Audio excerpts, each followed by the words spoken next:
A very warm welcome everyone, my name is Nick and welcome to episode 9 of Spectrum Talk, where we talk about anything and everything ZX Spectrum. We've been having a look through the various Spectrum models. I was keen to look at the history there because this is a retro gaming channel and it'd be rude not to look at them. So just a brief recap if you haven't seen any of those. We looked at the MK14s, so right at the grassroots from Sinclair Research before they was called Sinclair Research, then the ZX80, the ZX81, then the rubber-keyed 16K Spectrums and 48K, the 48K Plus, and then last week we looked at the 128K and the Sinclair QL, which I like to involve them as well because they're a part of the Spectrum family, although it was called the Sinclair QL aimed at business. It's after this point, the story, where I start losing interest a little bit because I regard it as not really the ZX Spectrum era, although other computers come out at that time, but they didn't really take the brand a great deal further. It's because really that in 1986, Alan Sugar of Amstrad bought Sinclair Research for the price of $5 million.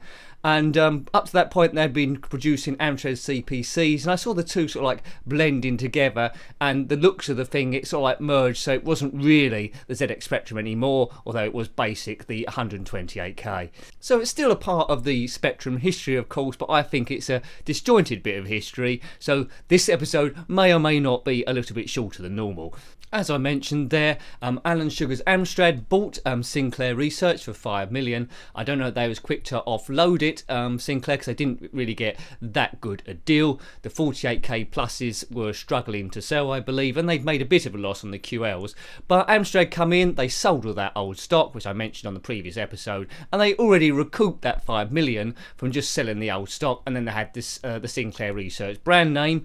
Amstrad I always thought were ranked 3 in the 8-bit computers at the time, Sinclair, Spectrums, Commodore 64s, and then Amstrad last. So basically they'd leapfrogged between there into arguably first place, let's say, because there's a lot of debate about that, by actually buying the company. Now Amstrad hit the ground running really. They just bought in a big fanfare Sinclair Research, which is one of the country's best loved companies, I would say, at the time, and they repackaged the 128K that had come out before with their own computer, put their own stamp on it to go forward. So they come out with the ZX Spectrum Plus 2.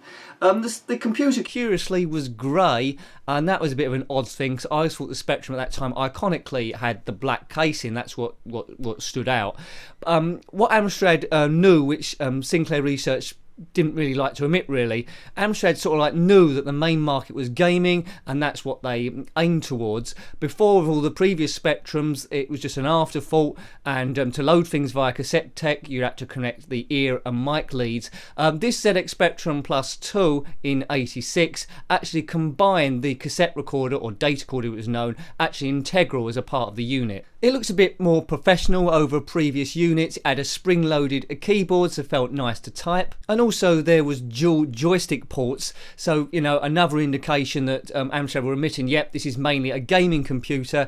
They released it with various gaming packages, and they didn't mention business at all. No longer did you, like my old 48K rubber Spectrum, had to plug in an interface in the back and then put the joystick in via that. It was all integral as a part of the same unit, and as a kid with siblings, I think must be at least a few of us out there who would disconnect that old interface without turning the power off, and it would completely blow the computer and needed to be fixed at the shop. So no repair work was actually needed, and that was really the main advantage of this ZX Spectrum Plus 2. It was still 128K, so beneath the interior it was almost identical, I should say, the same system, but it was a big thing having the tape deck combined with the actual computer, so it looks more professional all round really. Essentially it was just, one could say, it was just a cosmetic makeover from the older 128K which Sinclair Research exited with before the sale. But the ROM was changed, the read-only memory, to include the copyright message Amstrad as opposed to Sinclair. So people that bought that knew, although it was called Spectrum, it was actually an Amstrad product. Because of that rewriting of the ROM, only small bits, it did create some incompatibilities with old hardware and some software. So, you know, new computer, these things are going to happen. I don't blame them for that. I don't think if you're rewriting ROM to any degree, I think any incompatibilities are a little bit unavoidable, really. And to my mind, people might disagree, Amstrad didn't really take the brand that much further, really. Beforehand, there'd been major steps from computer to computer. Here we struggle around the 128K, just bringing out slightly different versions of it. If I didn't know better, I say Amstrad bought Sinclair for 5 million, thinking they could turn a quick profit on it, and then we're going to ditch it without any real love of the name. That certainly sounds a little bit like Alan Sugar's strategy, doesn't it? In 1987, following on from that Spectrum Plus 2 with the grey casing, Amstrad released the Plus 2A and the Plus 3, which again were 128K computers, but they brought back the black casing. So trading again on what actually makes a Spectrum, so it certainly did look like a Spectrum. What were the differences between these two computers? Well, the Plus 2A had the traditional tape deck on, and the Plus 3, which was rather good, it looked futuristic at the time, had a 3.5-inch floppy disk drive, so things could load a bit quicker there, so no tape deck, just the floppy drive. Again, there were incompatibilities with some of the older software, like the previous computer. You know, what you're going to do. Also, as well with these computers, it was reported that the sound quality suffered from the original 128K computer released by Sinclair. The way it was manufactured caused the sound to be slightly distorted, so the quality was lost. So people weren't really happy about that. And I think really the Spectrum had reached the top of its loop and it was starting to get onto the downgrade now under the hands of other people. Sales of these computers weren't brilliant as they had been in the heyday.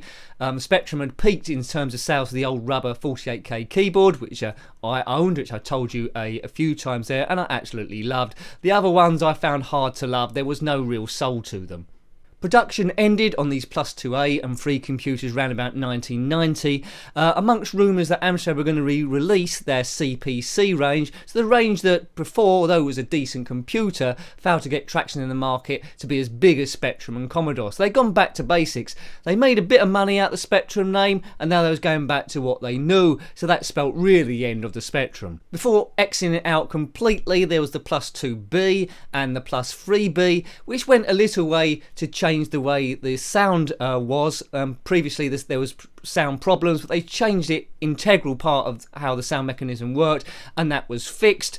Again, these were major, just minor cosmetic things rather than anything major. So one could say, after buying Sinclair Research, all Amstrad did was keep re-releasing the 128K, put in a disk drive, chase some cosmetic things, damaged the sound, then brought out another one to correct the sound, but it didn't really go any higher. Where was the 256K? Where was the 512K? Where was all these things that get us to where the Spectrum Next is now? Where was they aiming at that? But no, they'd made a bit of money. I saw the sales weren't as good as before, and they just cut their losses, which is a bit of a shame.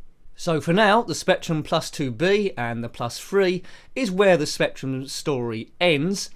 Now, it ends retro historically, but the Spectrum Next is in development, so that might be coming out. I'm not quite sure when that's coming out, but that seems a pretty exciting project. There's going to be new games, so it's retro, but it's modern retro. We may do a report on that a bit later on. I won't go on the Spectrum Vega, the doomed console, the handheld there, which you might be aware of because that was absolute disastrous. I could speak for years about that. But if you like the series so far and you want us to cover the Spectrum Next, then let me know. So in conclusion, I like the early days of the ZX Spectrum, the early 80s, the MK14s and the 48Ks, all that sort of era. They sold to Amstrad in 1986, and then I start getting a little bit disinterested. Amstrad didn't do that much with the brand, if nothing at all. They turned over a quick profit and then ditched it to go on their own merry way. So thanks for watching this as always. They never tend to go on for on and on and on. They're just bite-sized chunks. Until next time, take great care of yourself and a very fond goodbye. Goodbye.